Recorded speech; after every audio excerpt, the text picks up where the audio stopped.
Fala galera, tudo beleza? Aqui quem tá falando com vocês é o Vande, sejam bem-vindos ao segundo plano e hoje, como prometido, um trailer de gameplay do jogo ARMA REFORGED. Não se esqueçam de deixar o like, comentar e compartilhar e também de se inscrever no canal ativando o sininho de todas as notificações, tá certo? Eu espero vocês no meu próximo vídeo, fique com Deus, até a próxima e tchau!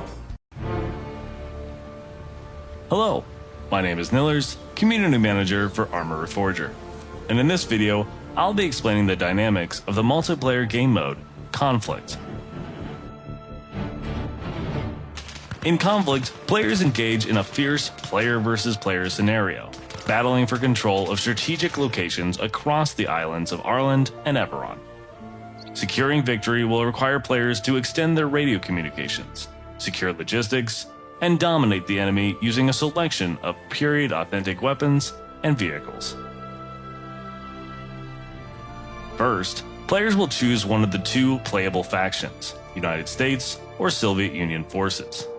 Which side you choose will ultimately dictate the equipment and vehicles that you'll be supplied with during the battle, and this cannot be changed once the match has begun. Each force has their own distinct uniforms, weapons, vehicles, structures, and more.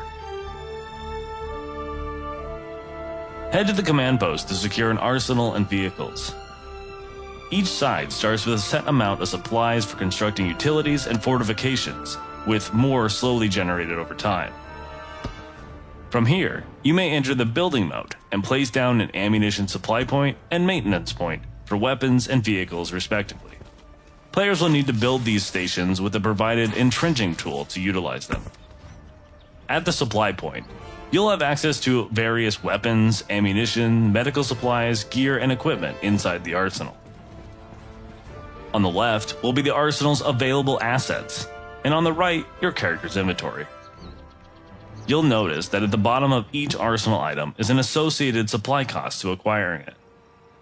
This cost will be deducted from the base's total supply stockpile displayed at the top of the menu. Use resources wisely and coordinate with your team to take only the necessary equipment. Once you've gotten your loadout, be sure to save your configuration for the off chance that you are incapacitated and have to respawn. Once you're ready to head out, take one of the starting vehicles provided or head over to the vehicle maintenance point. You may have to construct one. Here you'll have a choice of vehicles based on available supplies and your character's rank. For now, hop in an available vehicle or head out on foot. Success in Conflict hinges on capturing a number of military sites scattered across the island. To win, one side must capture a certain number of strategic positions and hold them for a given amount of time. These locations are initially indicated in pink, but will change in color based on faction control. It is important to note that bases can only be secured within your faction's radio signal range. This is denoted by the green marker displayed on your map. Otherwise, they cannot be appropriately captured. Your signal range may be increased by building radio relay stations or securing bases connected to those locations. The more military sites and communication arrays you seize, the greater your operational reach. The names of major strategic bases will change in each match. This unpredictability keeps the enemy on their toes, preventing them from immediately identifying your team's locations or plans, who may be listening in on your communications. Starting HQ locations are also dynamically placed at the beginning of the match.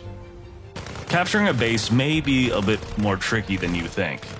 At all locations, you'll likely come across enemy factions defending their points that must be cleared before seizing the location. For example, independent FIA forces will lightly defend all points at the beginning of the match. Once you've cleared the area, move to the base's command post and secure the base that's within your radio signal range. In this war, supplies are as vital as firepower.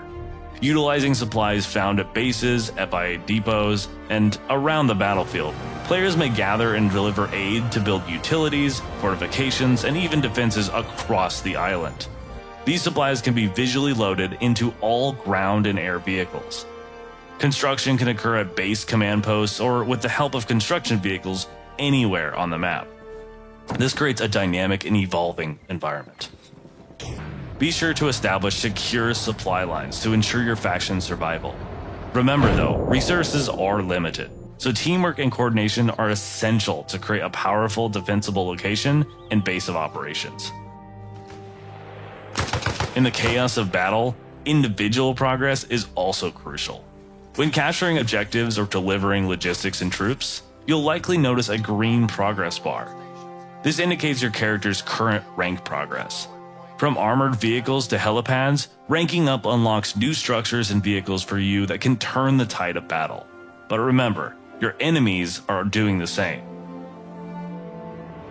And there you have it, soldiers. We hope that this broad overview of the conflict game mode can help give you a better understanding of the mechanics and help lead your team to victory. In the future, we'll be sure to explore more features and game modes in detail. Until then, my name is Nillers, and I'll see you on the battlefield.